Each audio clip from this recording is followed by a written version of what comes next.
Welcome back, everyone, and welcome back, Colin. Excited to have you back today. And today we are going to have a slightly different session. Instead of a regular conversation, today Colin is going to read some of his poems from his book, Beyond the Separate Self. Colin, I'll let you take the lead from here. Okay, fine, thank you. Yes, so when I wrote Beyond the Separate Self, there was one person in particular I was talking to, and he couldn't understand any of my concepts at all, and he was very skeptical about everything. So finally, in desperation, I wrote a poem called Proof, which is actually I've read to you in the previous talk.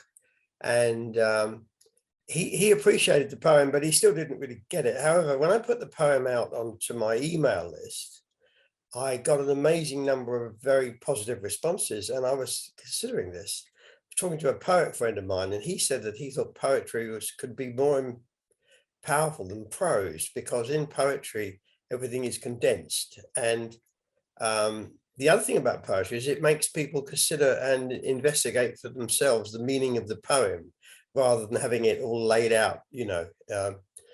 So anyway, so I was thinking about that.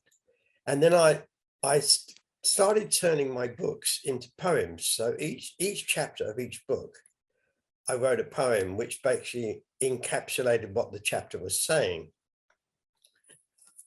So this that I'm going to read today is the poems from my first book, Beyond the Separate Self. Okay. So what we'll do is I'll read each poem, and then you and I can discuss it if there's anything that you don't understand, or you know. And yeah, and I'm sorry about this. I had hoped to get the teleprompter working, but unfortunately I haven't managed that. So I'm going to have to read them from the book. All right. So this is the first poem. It's from chapter 1, and the poem's title is When We Say I. And it's to do with self-inquiry. When we're talking about the I. This poem considers the problem with identifying oneself as a separate being. When we say I, it's often a lie, denoting an apparently separate being from its looming extinction fleeing. Fearing the engulfing nothingness in which there seems not more but less, avoided by expansion of image self, acquiring more power, prestige, and pelf. Alas, this effort is all in vain, for death annihilates this illusory gain. This is the root of our anxiety and fear. Transcend these by seeing what's always here. Discover what at the core you really are. This needs no prestigious fancy car, nor money, influence, name, or fame, part and parcel of this great cosmic game. That which sees our every thought, of which at school we are not taught, in which all our sensations appear, without which we would not know they're here. This constant, conscious, subjective presence, the innermost fundamental, vital essence, which is ever aware of the turbulent flow of objects perceived as they come and they go.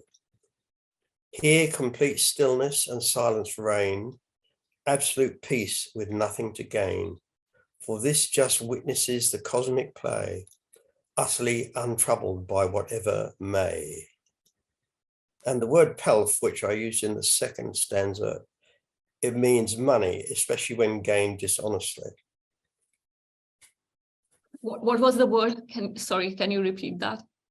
P-E-L-F. I used it to rhyme with self, and it means money, basically. Yeah. So this poem is about identifying as a separate object, identifying with self-image, and then trying to bolster that self-image. And it's about going beyond that and investigating to see what's beyond that. And what was your creative process in coming up with these poems? Well, basically, I would read through the whole chapter, and I would then each poem is seven stanzas of 4 lines, So I would go through the chapter and then I would divide it in my mind into seven segments. And then I would turn each segment into a poem. So that, but at the end of the poem, I'd covered the whole chapter. Is there anything, did you understand that poem?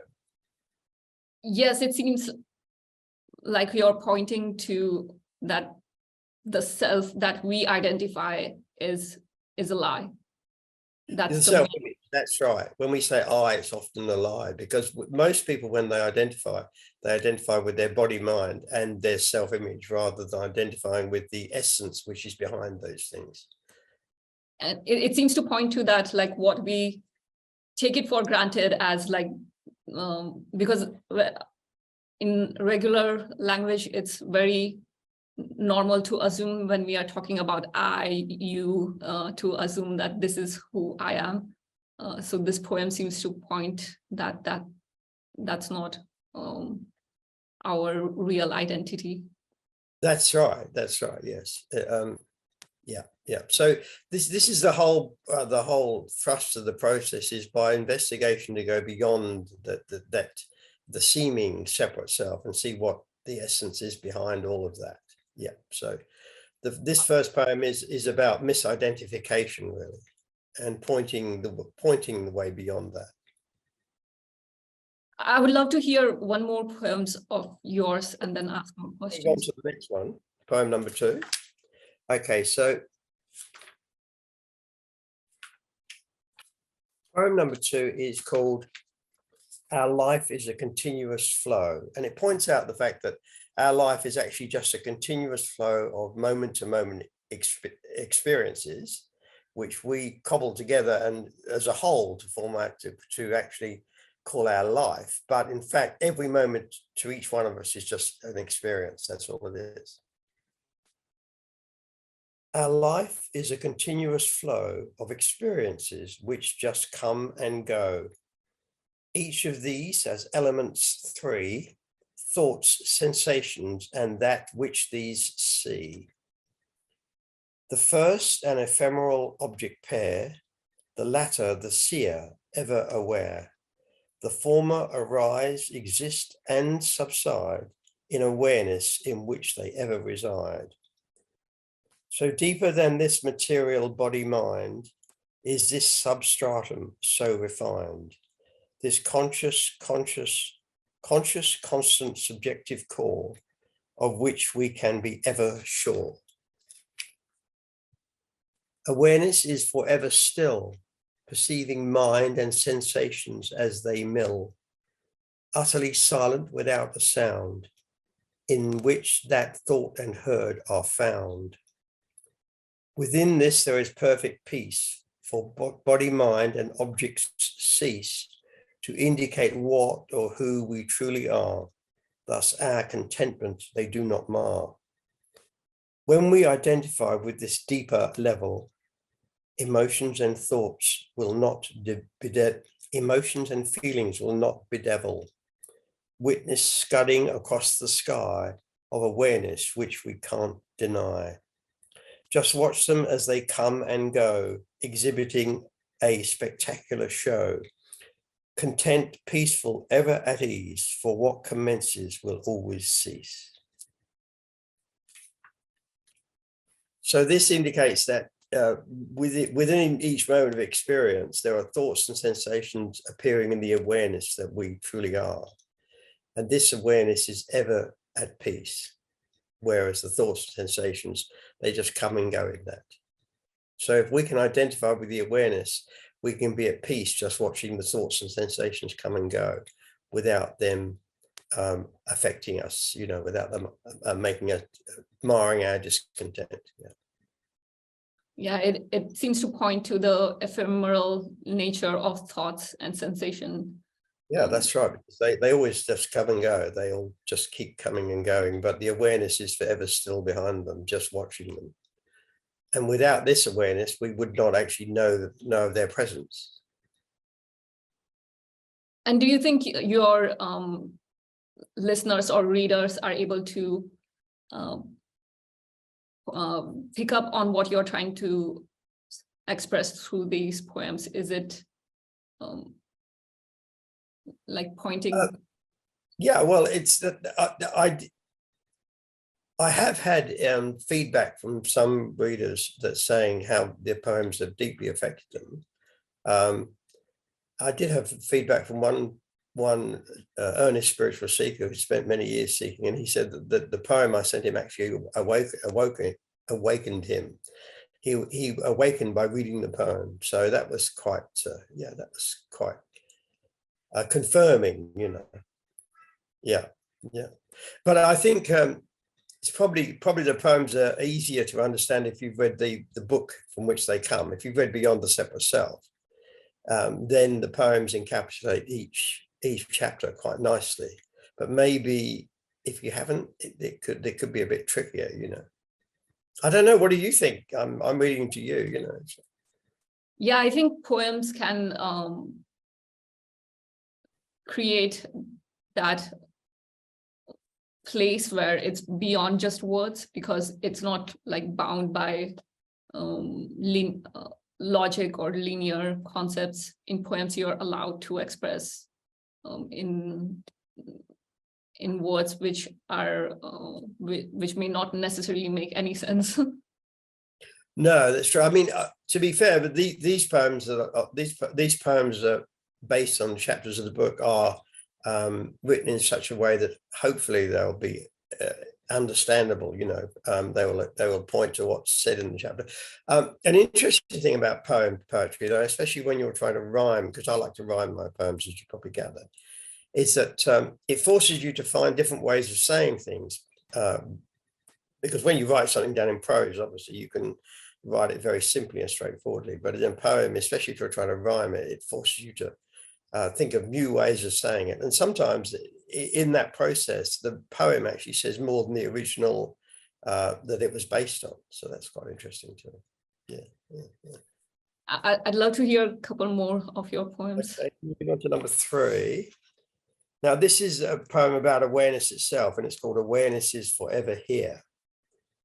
This poem considers the properties that one can discover by investigating the nature of awareness itself.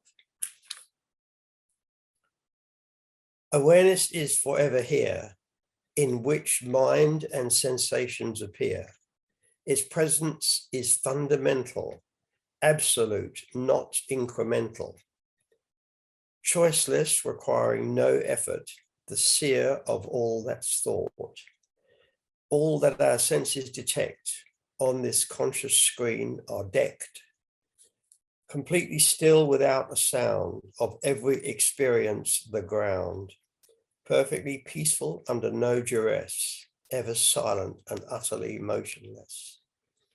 Omnipresent of consciousness, the ocean, manifestation is this in motion. All things are forms of energy arising from its tranquility. Omniscient, in which all things abide, from which not one can ever hide. The conscious stillness relative to which all movements are seen without a hitch. Omnipotent, back into which all things subside. Stillness is the terminus of every ride. No thing can possibly affect it, for they all appear, exist, and exit. Pure, for it manifestation cannot stain. Pristine, for degradation it cannot feign. Radiant, for by its wondrous light, the world appears to our mind's sight. So this poem points to the pure, radiant, pristine, still, silent, serene, omnipresent, omniscient, omnipotent ocean of awareness in which all things arise, abide, are spied, and subside. It's a beautiful poem. So the thing about the other thing about poems is that if I certainly find before I do my contemplations and meditations now, I can pick up a poem and just read it, and it's a very short thing to read and takes a few minutes or a minute or so, and yet it just puts my mind in the right headspace to enter the contemplation and meditation. So it's yeah, it's very useful in that way. So now I've written over 300 poems because, as you know, I've written 16 books so far. So I've written over 300 poems, and as I read through the poem before my meditation, I rediscover everything that I've discovered over the last 27 years now, actually, since I woke up in 1996. So everything that I've discovered has been written in my books and has now been turned into poems. So for me, it's a great rediscovery reading the poem before I meditate. So, yeah. Yeah, it does have relaxing quality to it. Well, yeah, that's right. And as I say, it kind of, because it takes my mind away from the world and brings it back to the realm of essence. So it's quite useful. So, do you want the next one? Yeah. The next one is called "Who Am I?" This poem points to what is discovered by self-inquiry. Self-inquiry, as you know, is the method favored by Ramana Maharshi and all of his followers. And basically, when you sit very quietly and you look into yourself and you ask the question, "Who am I?" and you drop below the levels of mind and body and see what's there beyond all those things and what you are in essence. That's the self-inquiry. When we ask, "Who am I?" we discover by and by absolutely nothing there, radiant, pristine, ever aware. That by which our minds can know thoughts and sensations as they to and fro, in which objects perceived are seen, without which we wouldn't know they've been. Once we actually realize who, to awaken, there's nothing to do, for that which we truly are is right here, never afar. Give up the search, still your mind, there's nothing left to find. Awareness cannot be lost, just overlooked to our great cost. There's nothing to want or get. That which we desire is met when we look deep within, neath body, mind, and all its din. If awakening is what you truly seek, under the ephemeral veil you must peek. Once the discovery has taken place, you can see your original face.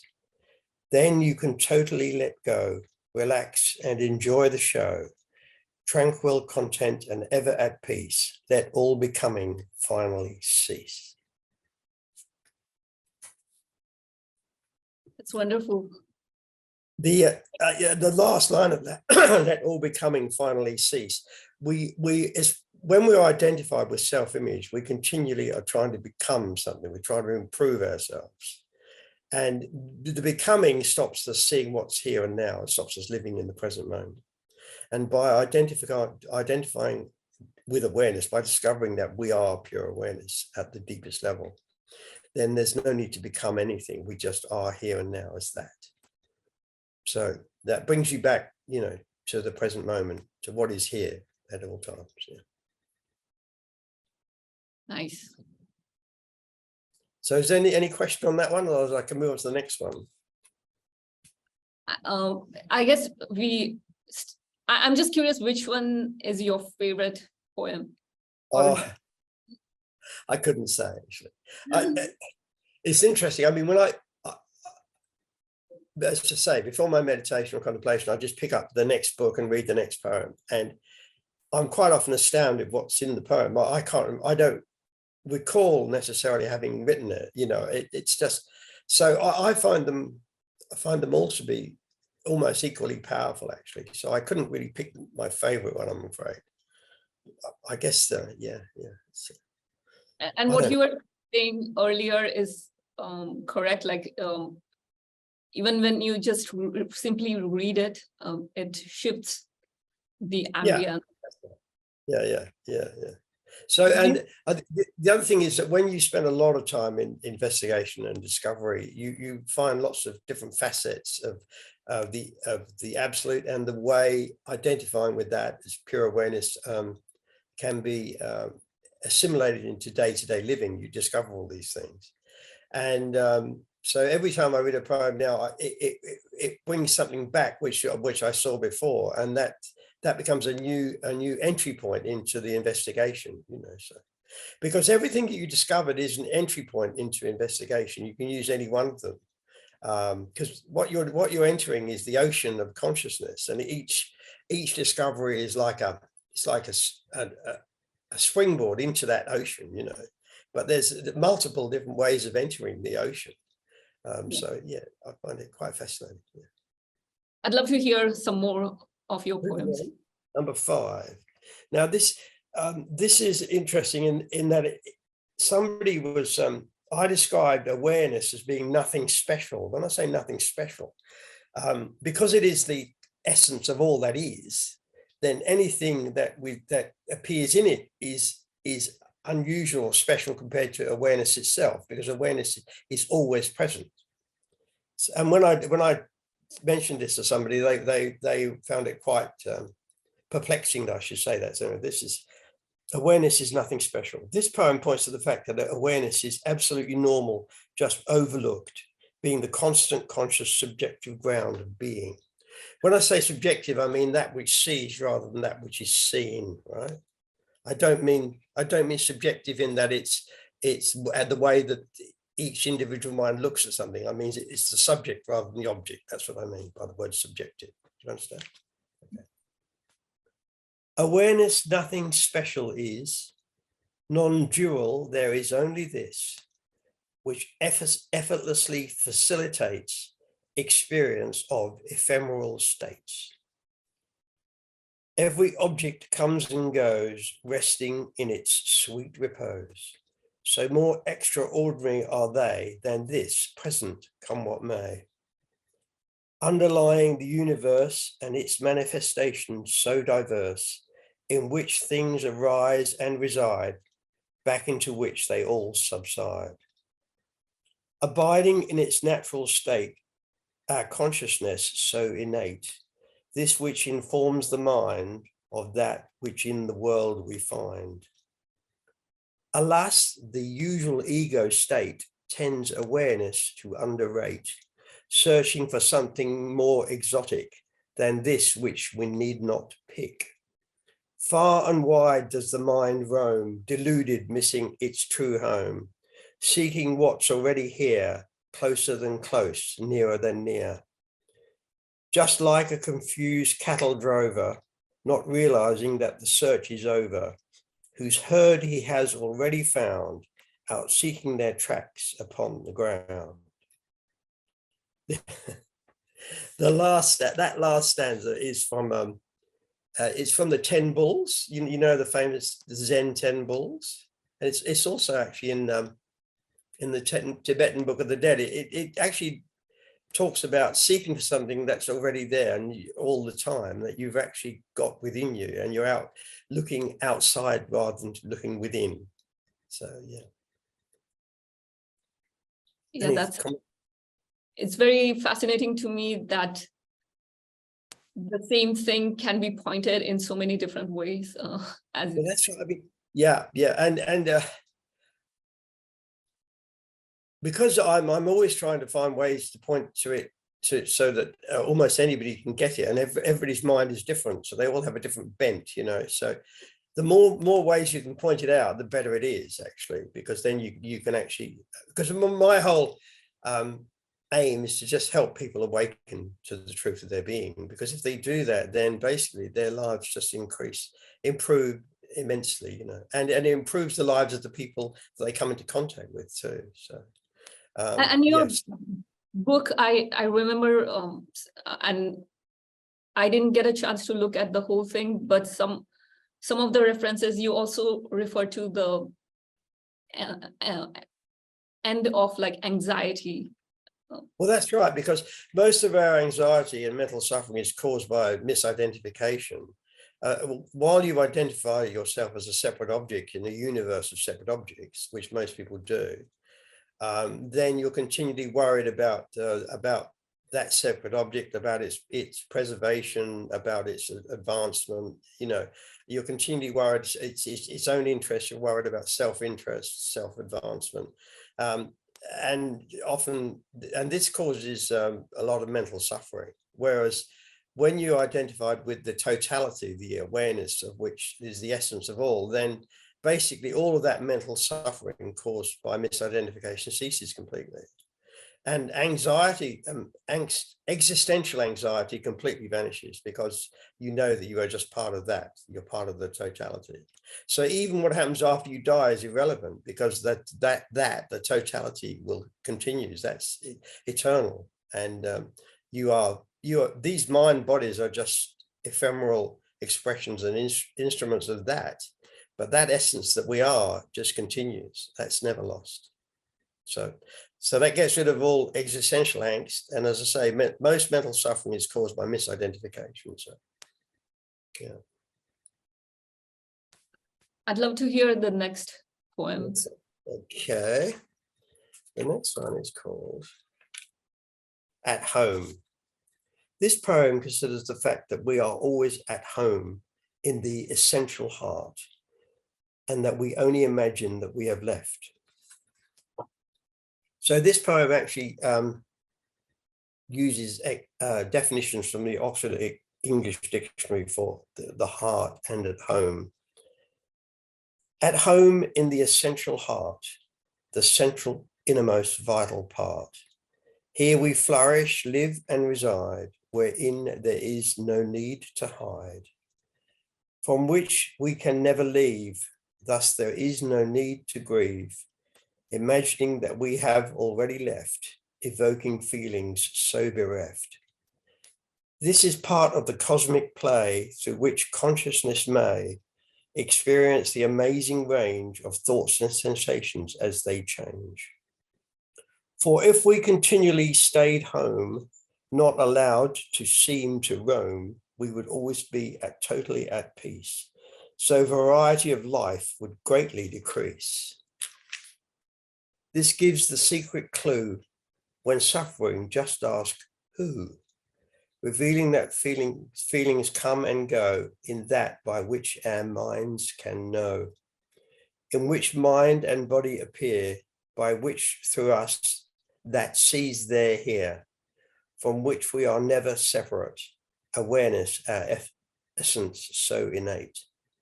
So to return home again to that which you need not attain, see that you are this, never apart from home in the essential heart. So this poem is indicating that our essence, we are always at home in our essence. And while we are identified with that, we always feel totally at home and comfortable. But it also indicates that the reason why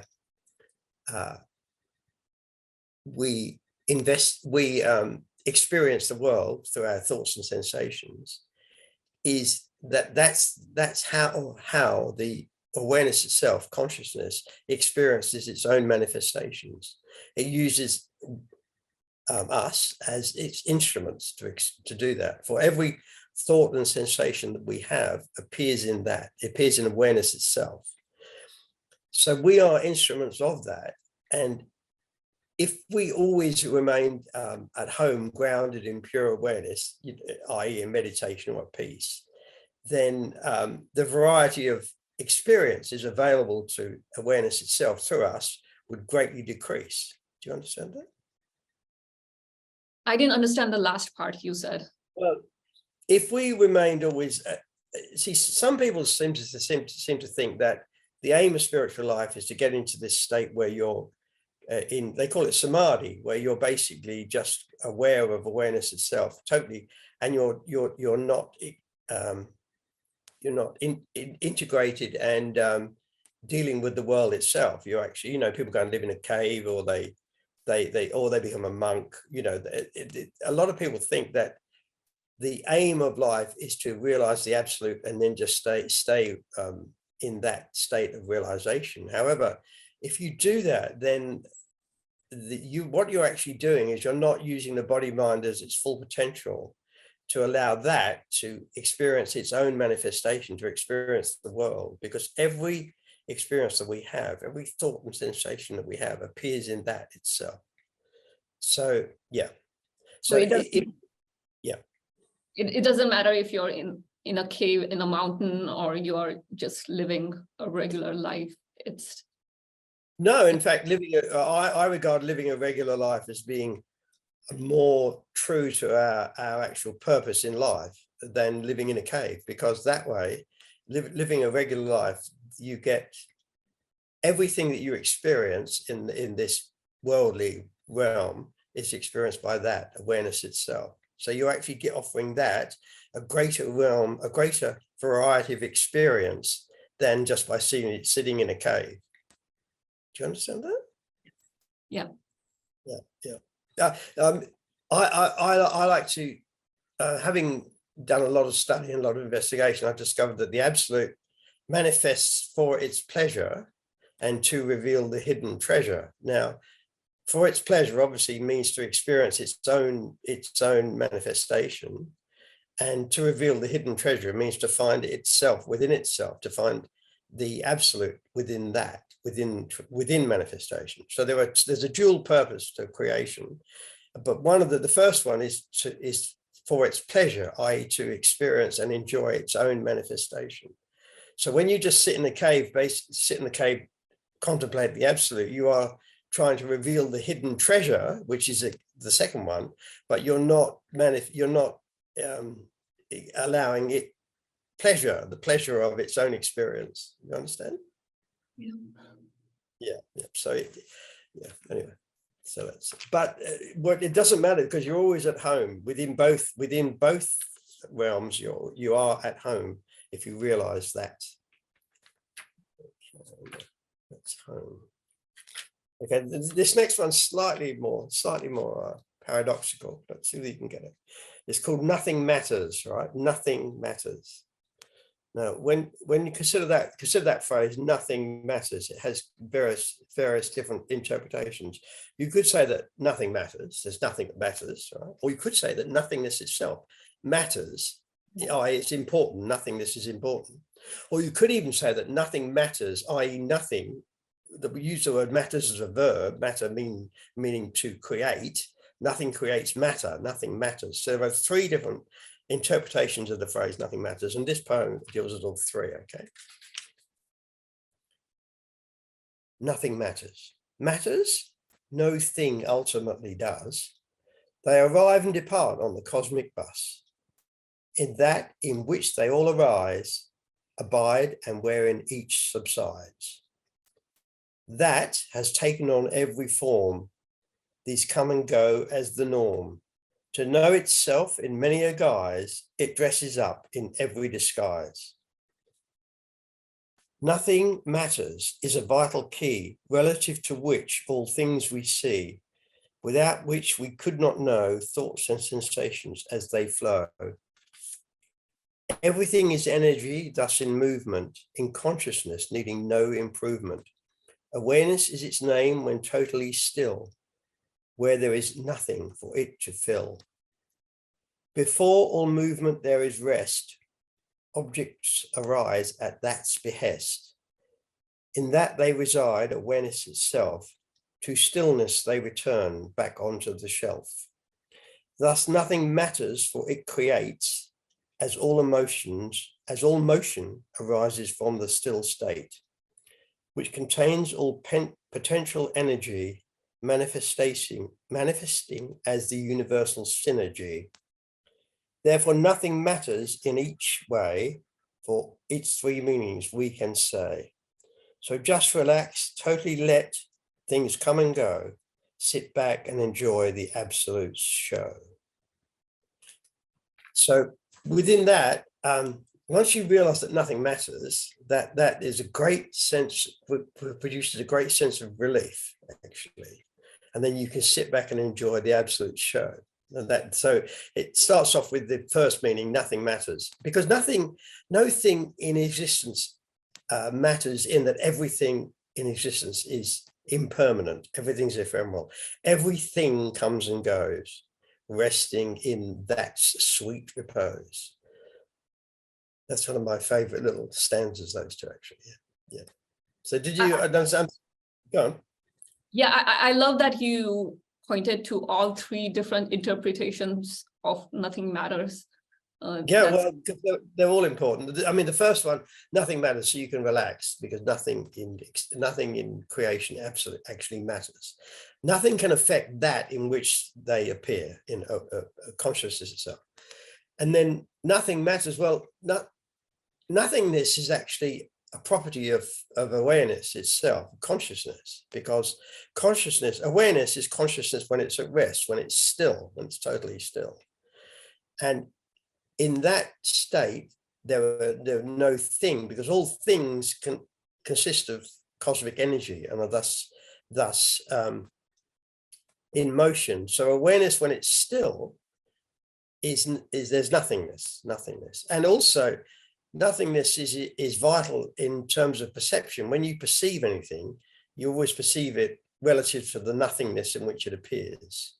For instance, at the moment, I'm looking at you, there's this white background and there's your form in the middle. Now, without the white background, the nothingness, that's what makes the form in the middle apparent. It's the nothingness. The nothingness is as vital as the form in a way.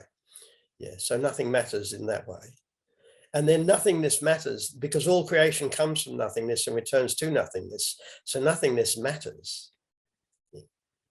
So that's the third part you were referring to, where nothingness. Yes, nothingness matters. Everything comes from nothingness and returns to nothingness. Yeah, nothingness is doing the mattering, creating the matter. Yeah, I love this poem. Poem 8. Now, poem 8 is the crux of the whole thing.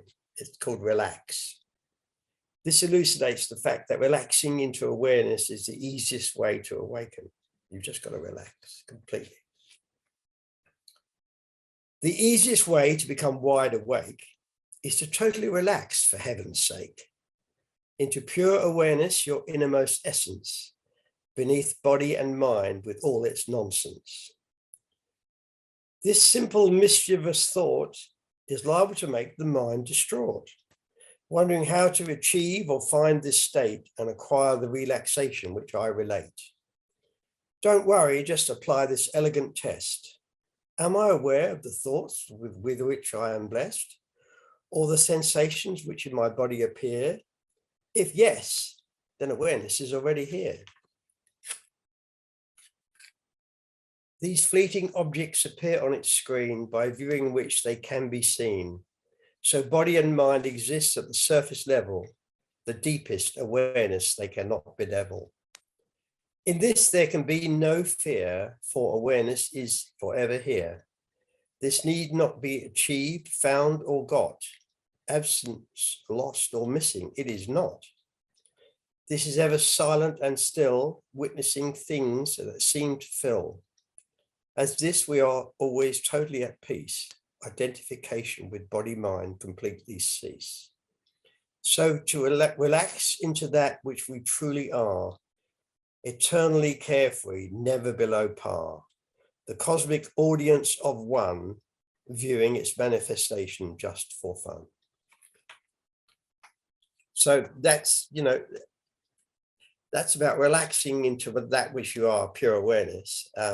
And you only have to ask yourself, is there awareness of thoughts and sensations? You ask yourself that question. The answer to that question is always yes. It cannot be otherwise. Otherwise, you couldn't even ask the question because you wouldn't be aware of it. So you can just relax into the fact that awareness is forever here just by asking that one simple question. Am I aware of my thoughts and sensations? Yeah.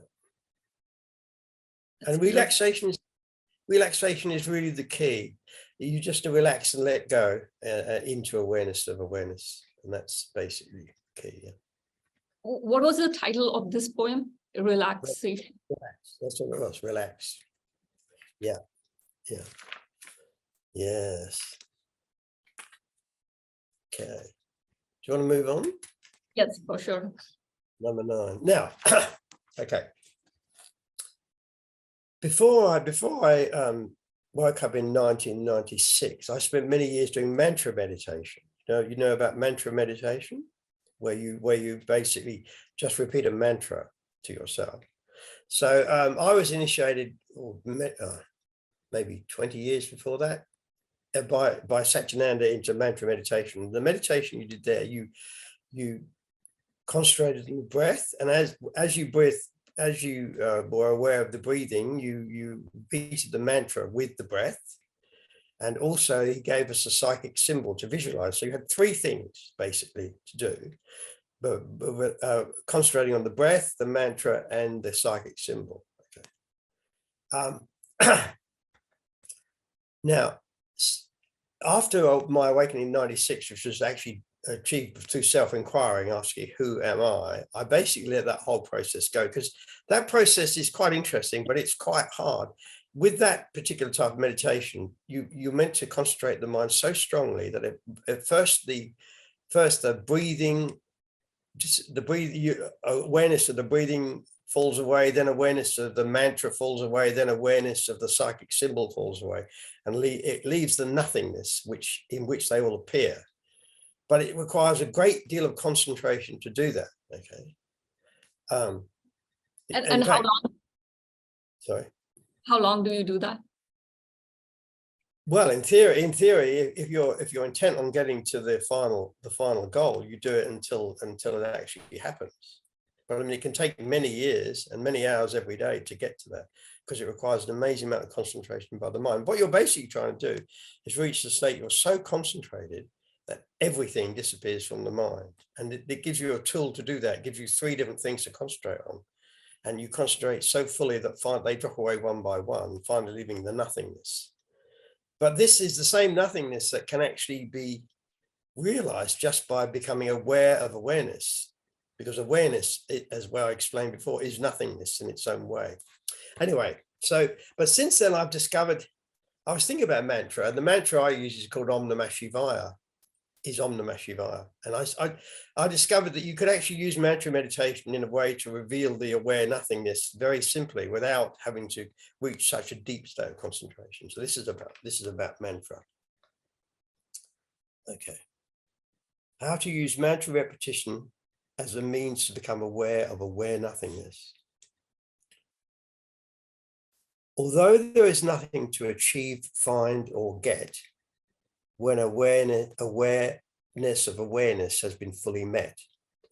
For establishment of this ultimate knowing, cultivation is required to aid its growing. That actually says that in the Tibetan Book of the Dead. It says that all people can realize the absolute, but cultivation is required. Butter comes from milk, as we all know, but churning is required to make this so. To keep one of awareness infused, mantra repetition is a tool that can be used. For this to be of use, we must see of this technique the elements three: the meaning of the mantra we repeat, and the awareness and nothingness in this we meet. Om Namah Shivaya is the one I employ, for its profound meaning is a joy. Hail pure awareness, consciousness at rest, within which the totality is manifest. As any mantra is practiced, we make sure to note that you are aware of this, repeated by rote. Recognition of awareness is the vital key, which this simple practice can help us see. Also notice the nothingness relative to which the mantra is perceived in perfect pitch. So as you repeat the phrase in your mind, be aware of the nothingness in this you find. When this technique is skillfully performed, of aware nothingness, we become truly informed. This is the Tao, Jehovah, Brahman, Allah, Rigpa, God, revealed to the mystics on the many paths they trod. So did you, any questions on that one? I'm curious whether, because in like modern version of non-duality, there's not much of importance to like mantra or meditation. So do you think that a pathway is possible for awakening? Like there are tools available? Oh yeah, Yeah. There are many different tools available, and as this poem just pointed out, using mantra is one of those tools. But when you're doing the mantra, rather than actually trying to increase the concentration where everything stops, you can actually use mantra repetition as a technique to reveal the awareness and the nothingness in which the mantra is seen by the mind. Because everything that's seen has a background of nothingness, as we've just discussed, and everything that's seen requires awareness for it to be seen. So repeating mantra repetition you can actually use it to, you can use anything, in fact, to point to the aware nothingness in which it occurs. Yeah. But also it's important to not get so identified with it that that's the only way to become. No. Look, there are vast numbers of paths to the same goal. Really, there are, and actually, I enjoy using lots of different ones. Because that way you keep fresh. You never, because if you always use the same path all the time, you can actually become so used to it that you don't actually find anything fresh. Nothing fresh occurs, and I'm always looking for new discoveries all the time, so I enjoy using lots of different techniques, and there are lots of different techniques to be had, to be used, and techniques one develops by oneself too, so yeah, it's all good. Thanks for sharing that. I'd love to hear the next poem. Now the next one, yeah, I was just saying that any you can use absolutely anything in existence as a method of revealing the aware nothingness, and this one is actually called Everything Reveals Absolute Reality. Everything. This poem considers the fact that every perception may reveal the nature of the absolute reality. If viewed in a certain way, everything we perceive may directly reveal the absolute reality underlying everyday normality. For behind every perception, there must be two principles easy to see: nothingness, in which we know it's there, and awareness, so of it we are aware. Consider a form sculpted from a single block. Before the chiseling begins, it's just a rock. As the stone is removed, revealing the space, we are aware of the sculpture taking place. Or a nightingale singing loud and clear. If a band is playing, we don't know it's here. As soon as they have finished their set, the song can be heard in the silence that's met. Likewise, for perception of any sensation, this must be relative to its negation. For any thought or image the mind to see, on the screen of awareness, it must be. The absolute is that consciousness at rest, in which all things are manifest. These are energy, ephemeral movements in that which brooks no improvements. For perception of anything to know, in awareness and nothingness, it must show. These properties combined amount to that, so everything perceived reveals this fact. So that's pointing out that every perception, for any perception, you must be aware of the nothingness in which it appears, and there must be awareness for it to be seen. And aware nothingness are properties of the absolute reality, aware nothingness, because the absolute reality is awareness, consciousness at rest, which is nothingness. So anything you perceive can point to that, literally anything. Shall I move on? I like that, because sometimes there can be tendency to only point to nothingness, but there's also awareness. Yeah. And actually, one thing this poem doesn't point out, which I've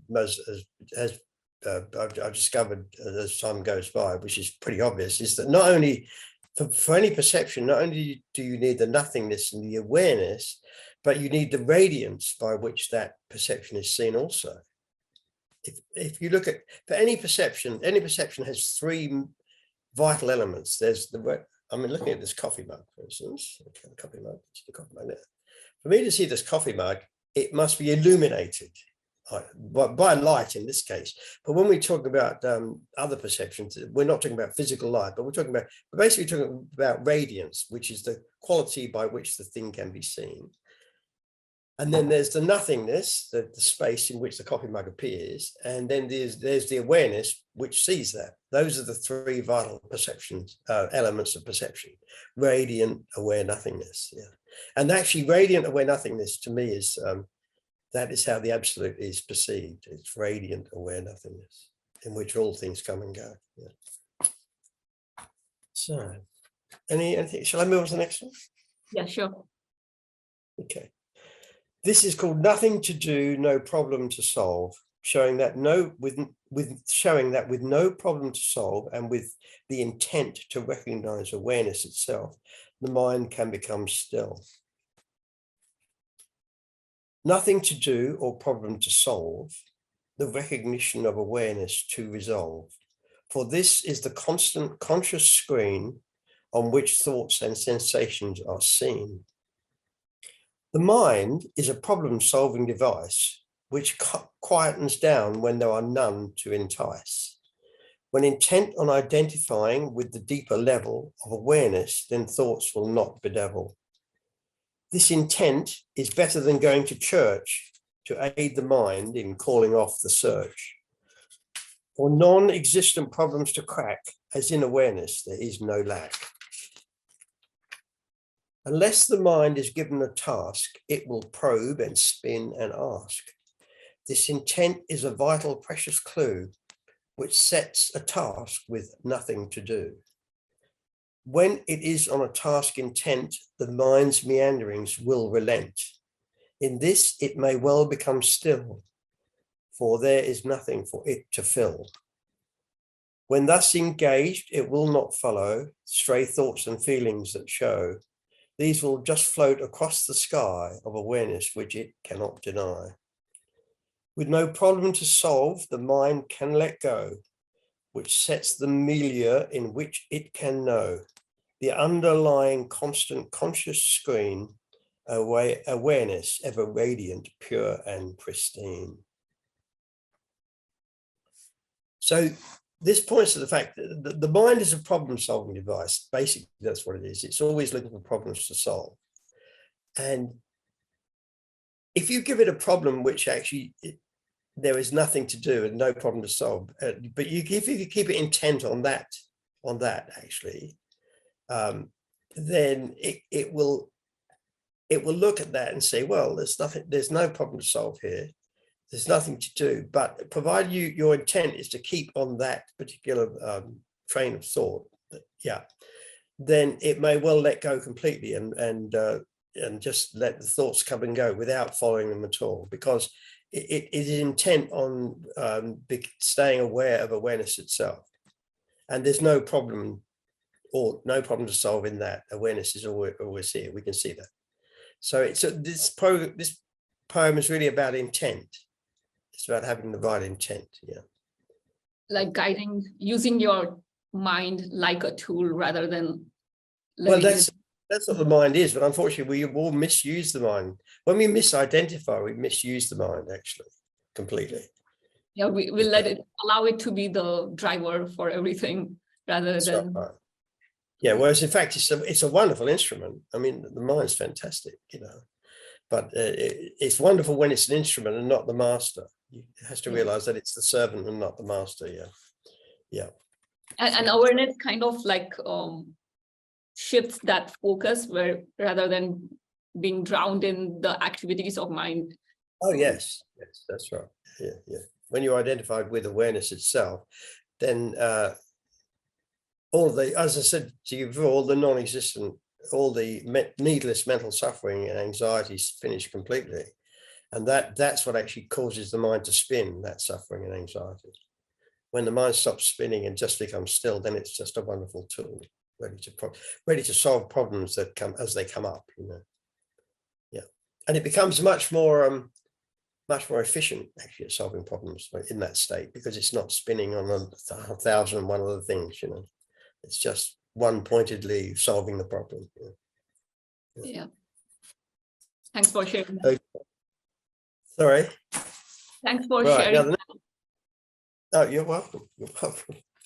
This is good because I've shared it with myself when I was ongoing. So it's a win-win. It's a win-win situation. Yeah. So next one is called So What? This poem considers how to live from awareness of or identification with awareness itself. So what? If the piece of awareness you have enjoyed, big deal. So what? Even now, can you avoid life with all its ups and downs, tears and laughter, smiles and frowns? The trick is to live from this deeper ground of aware of awareness which you have found. For this, you need to fully commit to totally awaken, not just a bit. You will tend to nod off again as ego its hold tries to regain, needing to wake up once more. Awareness is the open door. To aid in staying fully awake, a bit of practice it does take. Relaxing into awareness thrice a day will help facilitate this, come what may. It's best to remain totally alert so that any needless mental hurt acts as a potent wake-up call, thus back asleep one cannot fall. Let go the past, stay in the now, awake with no story, that is how. Also be completely here and now, life is so clear. Accept it all with no resistance, then life won't pall, nor will existence. See the world as it is, wide awake, vivid and alive, make no mistake.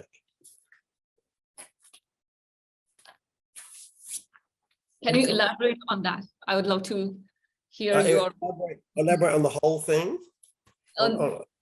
On this, like kind of the gist of the poem. Okay.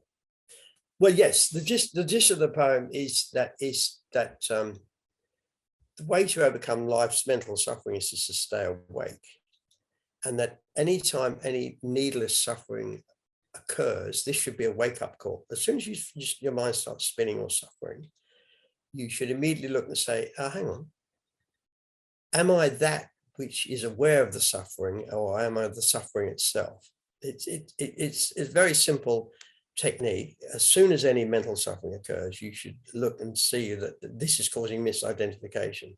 So you can in fact use suffering as a wake-up call, which is quite interesting. What you mustn't do though is follow the thoughts. Once the mental suffering starts, you must not then follow the thoughts down the rabbit hole. You must immediately look at that and say, hang on though, I'm misidentifying it. I am the awareness in which this suffering occurs, not the suffering itself. And when you do that, that brings you back to the here and now. And living in the here and now, when you see the world as it is from the here and now, then it's much more vivid and alive than when you see it through the filter of the mind and its concerns.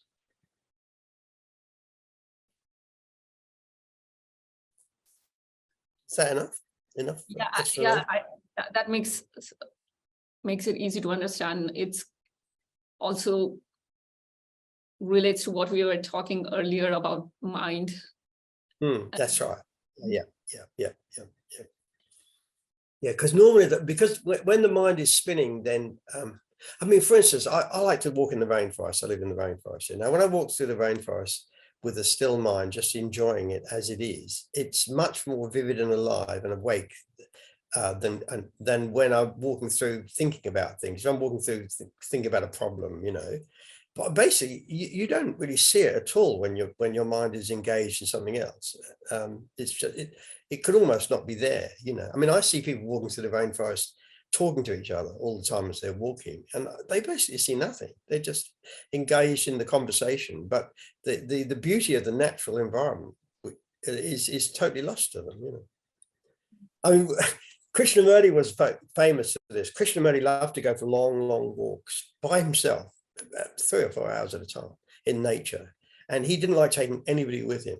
Now, when he was living in California, he had a friend who he would take with him on condition that the friend never stayed totally silent, didn't say anything. There was no conversation. So they'd go for these walks, and that was fine. And then one day the friend insisted on bringing a friend of his along too. So anyway, So Krishnamurti very reluctantly agreed. Anyway, they went out, all the three of them. And after about an hour, they reached this amazing view, this amazing vista. And the friend couldn't help it. He the friend's friend couldn't help it. He blurted out, "Oh, it's so beautiful."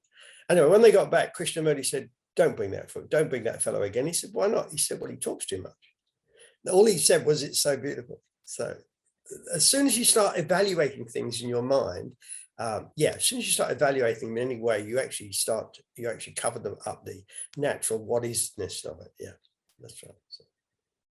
Yeah, that's a beautiful story to point out, like the tendency of mind to label everything.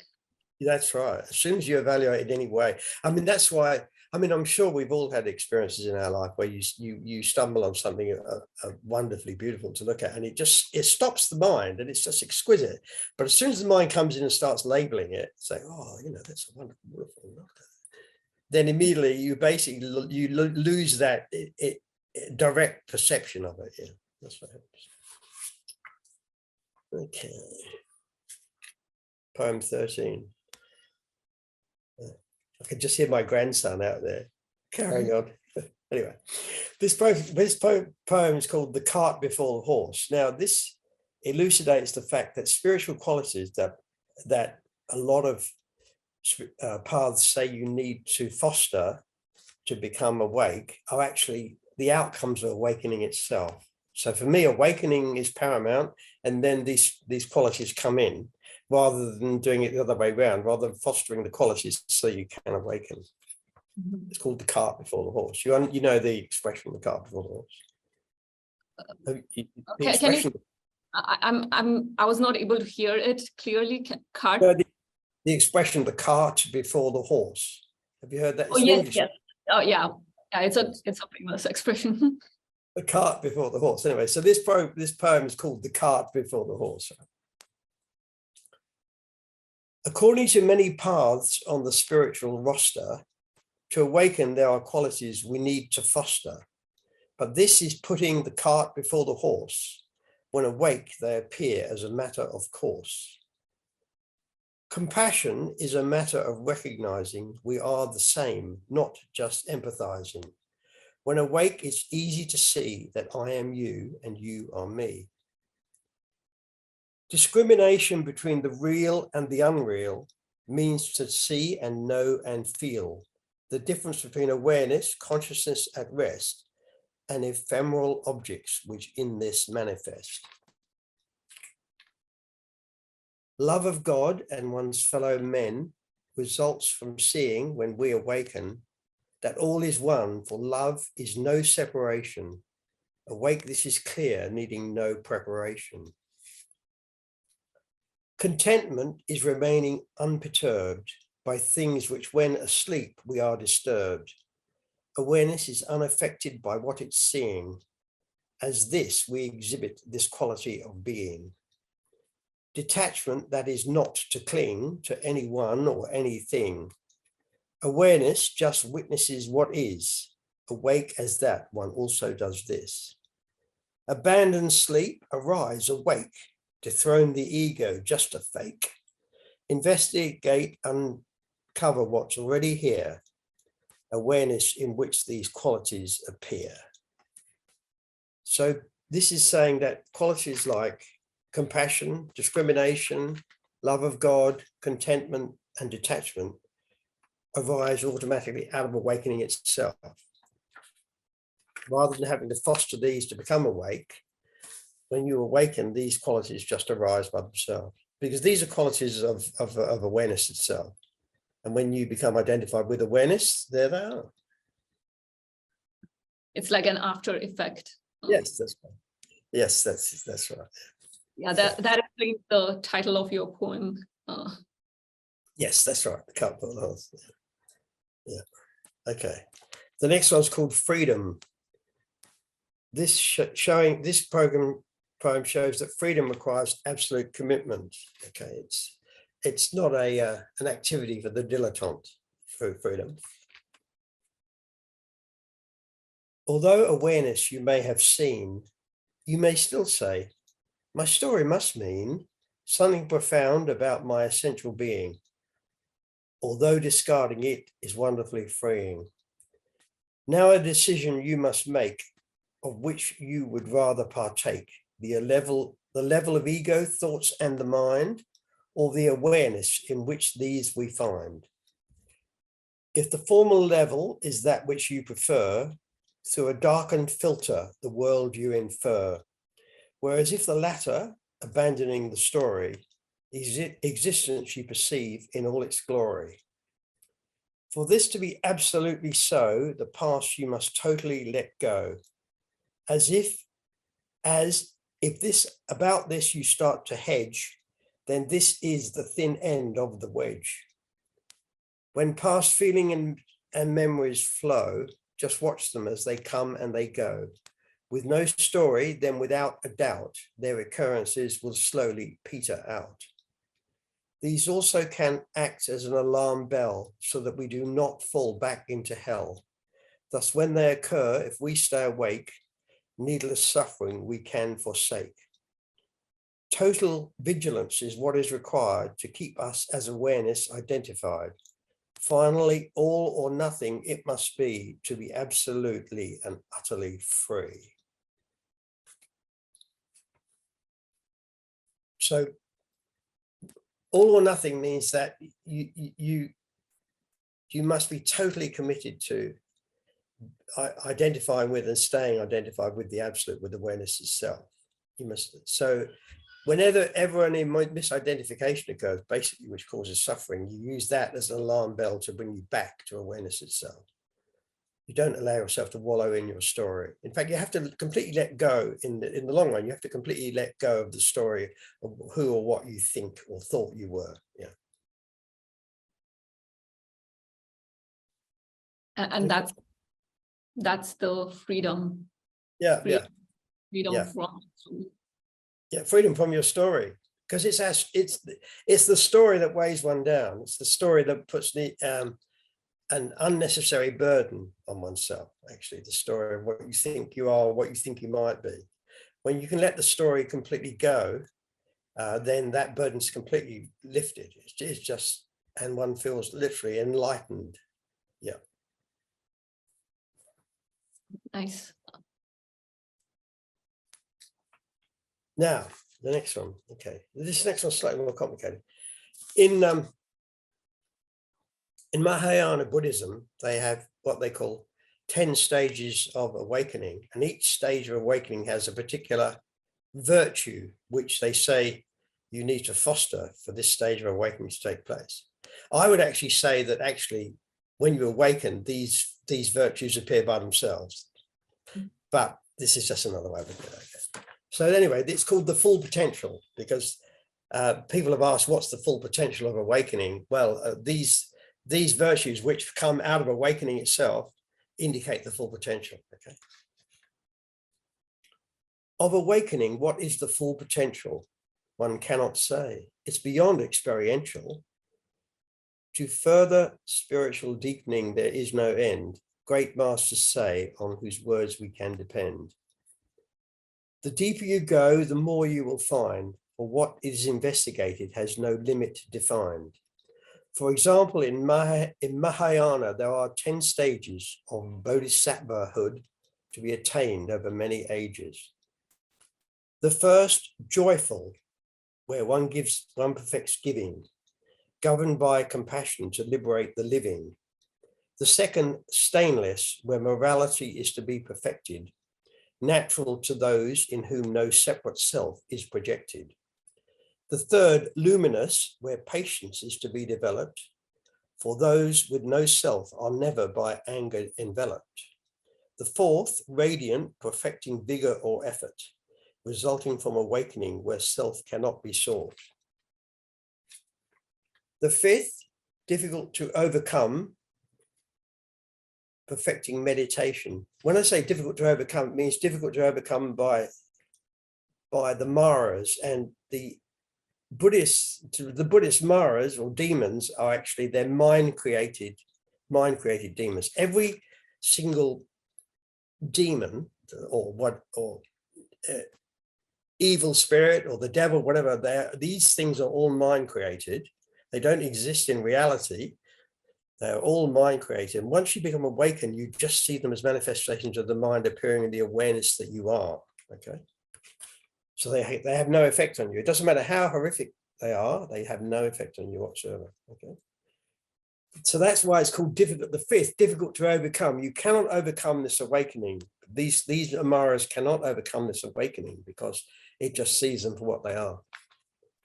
The fifth, difficult to overcome, perfecting meditation.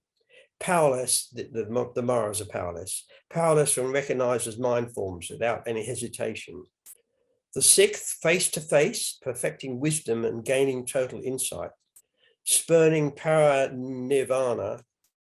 That para-nirvana, that's what you achieve when you die, when you go completely beyond the separate self and disappear into the absolute. But bodhisattvas spurn this, because they want to stay awake and alive to help the whole of humanity waken up. Spurning para-nirvana, aiding humanity to awaken, touched by its plight. The seventh, gone afar when skillful means are perfected. The last three, the pure grounds where no stain is detected. Immovable, good intelligence, and the cloud of Dharma, utterly pristine, transcending knowledge and samsara. Of awakening, this is the Mahayana view, giving clues as this deepens to what awaits you. It's encouraging to see that when staying awake and aware, the first stage is joyful, after which there is no one to care.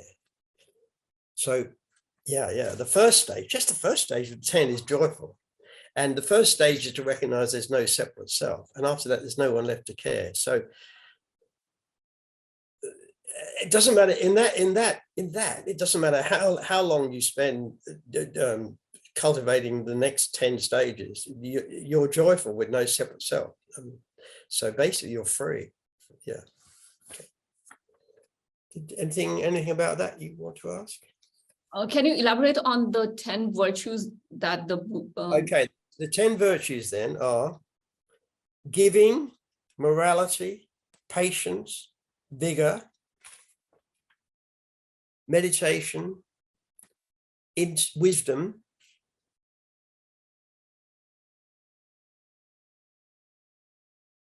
being immovable, good intelligence, and the last one is the cloud of Dharma, utterly pristine, transcending knowledge and samsara. So they are the virtues that they say need to be cultivated, but I say are the natural outcomes of awakening. Those 10 virtues. Yeah. Right. And the thing about that is that as you investigate the absolute, what you're investigating is the infinite with the finite mind. Okay. So you never run out of things to discover. There's always more to discover. So, yeah, which is very encouraging, actually. Quite beautiful. Okay. The next one, we're getting near the end now. Poem 16. This is called The Best of All Worlds, Humanity at its Peak. Pointing to the fact that if all were to awaken, we would be in heaven on earth. Okay. If with awareness we identify, do we our humanity deny, or would our inhumanity be replaced by sanity? When awake, we truly become full of joy, love, and compassion. We see that no separation exists, for all is one, awareness insists. Consciousness manifesting the universe and its contents so diverse, to know itself for its, consciousness manifests the universe and its contents so diverse, to know itself for its pleasure and to reveal the hidden treasure. It needs instruments for sensing and seeing the function of every conscious being. Also to know itself as consciousness at rest, humanity with this potential is blessed. When awake, we can feel the bliss of living which we generally miss, resulting in loving one and all, on whomsoe'er one's eye may fall.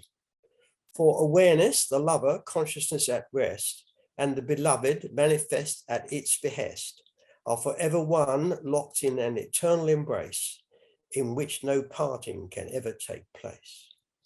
So man's inhumanity to his fellow men would totally vanish if all awaken, giving the best of all worlds that we seek, heaven on earth, humanity at its peak.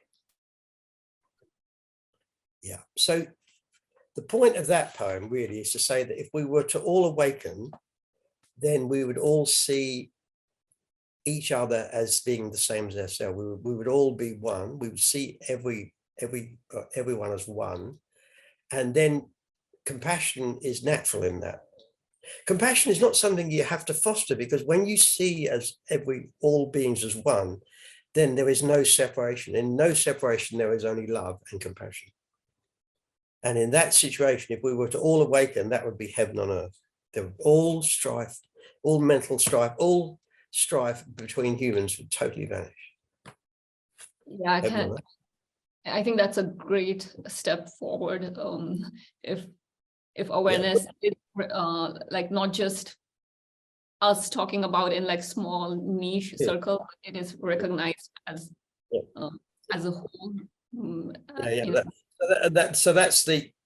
That's what prompts the Bodhisattva vow to try and help everybody to awaken, because the more awakening spreads, the more beautiful the world and living will become. I resonate with that a lot. So I mean, you might say it's pie in the sky, but it's still worth going for. Okay, so there's two very simple short poems there. These are both basically simple poems pointing out that there's only pure consciousness. There are two words this and that, and these are words, epithets for consciousness, for the absolute reality. Right. Okay.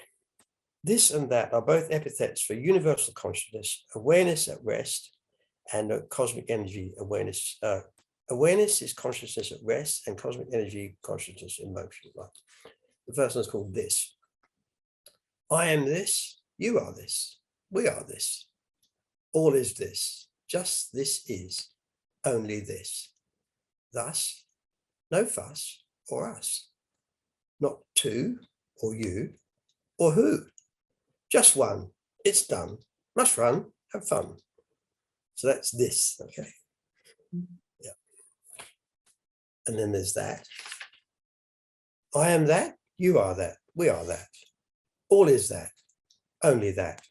Om Tat Sat, which is Sanskrit, which means that is the only reality.